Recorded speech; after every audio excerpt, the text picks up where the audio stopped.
Good morning, Little Masters, and welcome back to today's Tolkien Times, a Prancing Pony podcast production. I'm the Man of the West, and it's time to wrap up Week 88 and Series 11 with Silmarillion Saturday. These Saturdays are our chance to revisit the history and legends of the Elder Days, whether I'm reading from the Silmarillion, Unfinished Tales, or more. Today we're not going to do quite as much reading. Instead, we're going to go ahead and look back over the whole of the Ainulindalë, picking a few passages for review and trying to pull together the most important details. Let's start with some passages from early on. I will now that ye make in harmony together a great music. And since I have kindled you with the flame imperishable, ye shall show forth your powers in adorning this theme, each with his own thoughts and devices if he will. But I will sit and hearken, and be glad that through you great beauty has been wakened into song. Well, that passage brings up the question of what exactly is the flame imperishable? Is that existence, tangible reality? Is it sentience? Is it free will?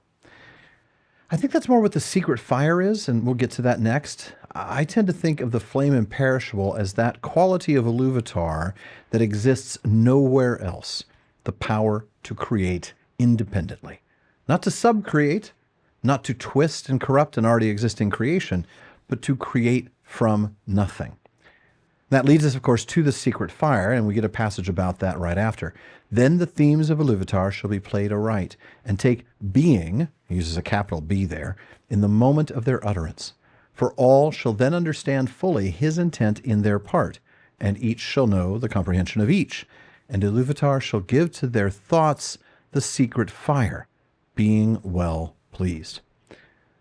So is the secret fire the same as the flame imperishable? No. But if that's the case, how do they differ? I mean, they're clearly related. The flame imperishable does seem to be the means by which Iluvatar creates other things, other beings, and it's something possessed by him alone. The secret fire is in those things that are, right, that have being with a capital B, the independent but derivative creations of the one with the flame imperishable. The secret fire, then, is the echo, the imprimatur of the flame imperishable. Only those beings created by Iluvatar using the flame imperishable would have the secret fire in them. But what does that secret fire provide? Independent sentience, some free will even. And notice the Ainur, they're allowed to show forth their powers in adornment with their own thoughts and devices, that is, their individual thoughts and devices, if they will. I mean, even the decision to adorn the theme is a choice, if they will. Flame imperishable and the secret fire, always a really fun discussion. So much more to talk about there, I'm sure. But I want to move on. We talked about the sins of Melkor in, I think, the second episode of the series. But wow, have we seen them repeated over and over, right? The first one we saw was pride. The line was, he sought to increase the power and glory of his own part. But then he doubled down on that over and over throughout the entire Ainulindalë, even after coming into Arda. And then we saw that desire to possess and to dominate. Originally, the text said something about desire growing hot within him to bring into being things of his own that he could call his own, so he could be called Lord. It's again the same thing. Here it is weeks later, and he's named Arda unto himself. Like, dude, you can't call dibs on a whole world. The third sin of Melkor that we initially saw was impatience. He was impatient of the void's emptiness. I don't say that we saw a lot of that in the later portions of the Ainulindalë, but we saw hints of it, just not anywhere near as much as we did pride and possessiveness. But we definitely saw more of the last one, the one that I acknowledge might not be sin per se, but that Tolkien consistently suggests is unwise at best, and that is self-isolation or withdrawal from community. Being alone, he had begun to conceive thoughts of his own, unlike those of his brethren. We sure do keep on seeing that echoed throughout the rest of the Ainulindalë. I mean, you think about it, he's the only one. It's all the other Valar against him, right? He is on his own. He doesn't have community. He doesn't have others because he doesn't want anybody to tell him that he's wrong. Anyway, let's move on. I want to talk about the themes themselves. Including the idea of Manwe as the chief instrument of the second theme.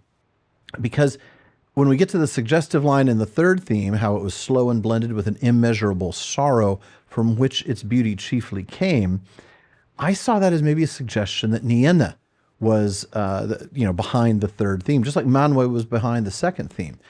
But I've begun to wonder instead, or maybe as well as, if the immeasurable sorrow and the beauty are things that relate to the children of Iluvatar, who are introduced in the third theme. I don't know that there is a way to know, but I do know that Tolkien often shows us great beauty in sorrow. And when I was rereading that passage in preparation for today's episode, it brought me back in time to the moment on the field of Cormallen. And I want to read that because it's really a stark contrast. It's that sorrow and that beauty. And all the host laughed and wept, and in the midst of their merriment and tears, the clear voice of the minstrel rose like silver and gold, and all men were hushed. And he sang to them, now in the elven tongue, now in the speech of the West, until their hearts, wounded with sweet words, overflowed, and their joy was like swords. And they passed in thought out to regions where pain and delight flow together, and tears are the very wine of blessedness. Honestly, there's a lot of beautiful prose in Tolkien. This is right up there. I don't know that there's a more beautiful passage of prose in The Lord of the Rings. Tears being the very wine of blessedness, pain and delight flowing together. It seems contradictory, impossible, but instead it's not only quite possible, it's really the way it is. The beauty of the third theme comes from the sorrow that was in it, the immeasurable sorrow that was in it. And so you read the one passage and it links to the other, and you read the other and it brings you back to the one. At least in my mind it does.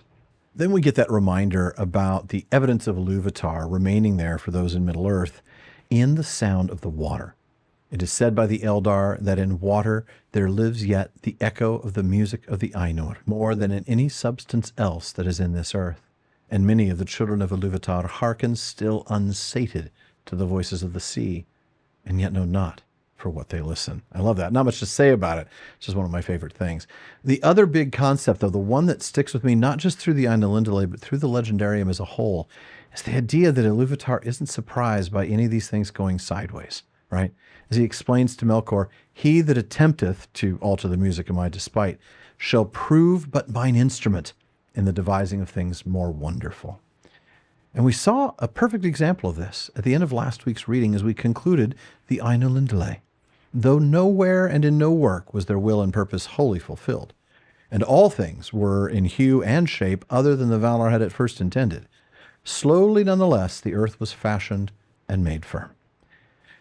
Now, first, these changes are deviations from the will of the Valar, which don't necessarily reflect the will of Iluvatar. Of course, they're caused by Melkor, and the point here is that we're reminded of Spivimi, shall prove but mine instrument.